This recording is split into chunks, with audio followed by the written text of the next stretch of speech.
డయాబెటీస్తో బాధపడే వాళ్ళలో 20 ఇయర్స్ పైబడి డయాబెటీస్తో బాధపడుతూ ఉన్నట్లయితే వారందరికీ కూడా కంటి సమస్యలు రావడానికి 60-70% ఛాన్సెస్ ఉన్నాయి. దాంట్లో ముఖ్యంగా వచ్చేది డయాబెటిక్ రెటినోపతి. డయాబెటిక్ రెటినోపతి యందు రక్తంలో పెరిగిన షుగర్స్ వల్ల కంట్లోని సన్నటి కేశాల్లాంటి రక్తనాళాల్లో రక్త సరఫరా అనేది సరిగా జరగకపోవడం వల్ల రెటీనా అనేది దెబ్బతిని చూపు మెల్లమెల్లిగా తగ్గిపోతూ ఉంటుంది. లక్షణాలు: చూపు అకస్మాత్తుగా కోల్పోవడము, ఎలాంటి నొప్పి పెయిన్ లేకుండా చూపు కోల్పోవడము, చూపులో అంటే ఫీల్డ్ ఆఫ్ విజన్లో నల్లటి వలయాల్లాగా కేశాల్లాగా కనిపించడము, ఇంకా చూపు మసకగా కనిపించడము, ఇలాంటి లక్షణాలు ఉంటాయి. అయితే ఈ డయాబెటిక్ రెటినోపతిలో ఈ ప్రాబ్లమ్స్ స్టార్ట్ అయ్యే అంతవరకు, అనగా ఆ వ్యాధి ముదిరి మనకి లక్షణాలు కనిపించే అంతవరకు ఎలాంటి నొప్పి లేకపోవడం వల్ల నార్మల్గా డాక్టర్ దగ్గరికి వెళ్ళడంలో ఆలస్యం జరుగుతూ ఉంటుంది. డాక్టర్ దగ్గరికి వెళ్ళే లోపే వారి కంటిలో జరగాల్సిన నష్టం జరిగిపోతుంది. అనగా రెటీనాలో ఉన్న రక్తనాళాల్లో ఉండే రక్తం అనేది బయటికి రావడము, హెమరేజెస్ జరగడము, అండ్ ఈ చూపు అనేది కోల్పోవడము, ఇవన్నీ జరుగుతాయి.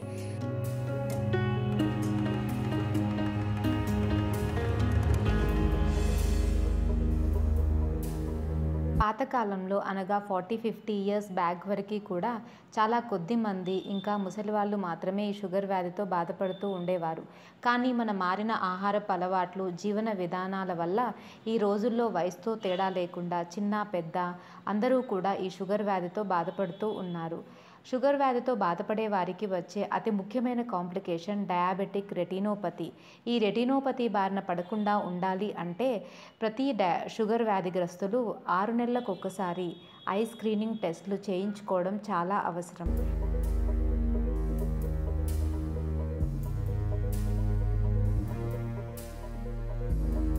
అల్లోపతి వైద్య విధానం నందు ఈ రెటినోపతి ప్రాబ్లంతో బాధపడే పేషెంట్ రాగానే వారికి అందుబాటులో ఉన్న ట్రీట్మెంట్స్ చూసుకున్నట్లయితే ముఖ్యంగా ఇంట్రావిట్రియల్ ఇంజెక్షన్స్ ఇవ్వడం జరుగుతుంది. ఇంకా లేజర్ ట్రీట్మెంట్స్, ఇంకా వ్యాధి ముదిరినట్లయితే, హెమరేజ్ ఎక్కువగా ఉన్నట్లయితే పార్స్ ప్లానా విట్రెక్టమీ అనే సర్జరీస్ కూడా చేయడం జరుగుతుంది. ఆయుర్వేదిక్ నందు డయాబెటిక్ రెటినోపతికి కంటికి స్పెషల్గా చెప్పబడినటువంటి నేత్ర క్రియాకల్పాలు చేయడం జరుగుతుంది. దీంట్లో ముఖ్యంగా తక్కర ధార, ఇది శిరస్సు మీద ధారలాగా మెడికేటెడ్ బటర్ మిల్క్ అనేది పోయడం జరుగుతుంది. దీని యందు కంటికి రక్త ప్రసరణ మెరుగుపడమే కాకుండా దృష్టి కూడా ఇంకా మెరుగుపడుతుంది. ఇంకా సేకము, ఆస్యోతనము, అంజనము, ఇవి కంటికి స్పెషల్గా చెప్పబడినటువంటి లోకల్ ఐ ట్రీట్మెంట్స్. దీనివల్ల చాలా ఇమ్మీడియట్గా కంటిలోని రక్త ప్రసరణ అనేది మెరుగుపడమే కాకుండా కంటిలోని బ్లాక్స్ అవన్నీ తొలగిపోయి విజన్ అనేది చాలా మంచిగా ఇంప్రూవ్మెంట్ అనేది జరుగుతుంది. ఆయుర్వేదం నందు అందరికీ కలిపి జనరల్ ట్రీట్మెంట్స్ కాకుండా ఆ మనిషి ప్రకృతికి, వారి వ్యాధికి అనుగుణంగా స్పెషల్గా చెప్పబడినటువంటి ట్రీట్మెంట్స్ కొన్ని ఉంటాయి. సో దానికి అనుగుణంగా పర్సన్ని చూసిన తర్వాత ఏ రకమైన ట్రీట్మెంట్స్ చేయడం వల్ల వాళ్ళకి శాశ్వత పరిష్కారం ఉంటుందో ఆ రకమైన ట్రీట్మెంట్స్ అనేవి ఫాలో అవ్వడం జరుగుతుంది. నార్మల్గా సామాన్య చికిత్సలుగా చెప్పబడినటువంటి నేత్ర క్రియాకల్పాలు, పంచకర్మ ట్రీట్మెంట్స్, ఇంటర్నల్ రసాయన ఔషధాలు అని చెప్పిన మనిషి ప్రకృతికి అనుగుణంగా వారి వ్యాధికి ఏది ముఖ్య కారణమో తెలుసుకొని ఆ చికిత్సలను ఎక్కువగా అందించి తొందరగా ట్రీట్మెంట్ రిజల్ట్స్ తేవడమే కాకుండా శాశ్వత పరిష్కారం చూపెట్టబడుతుంది.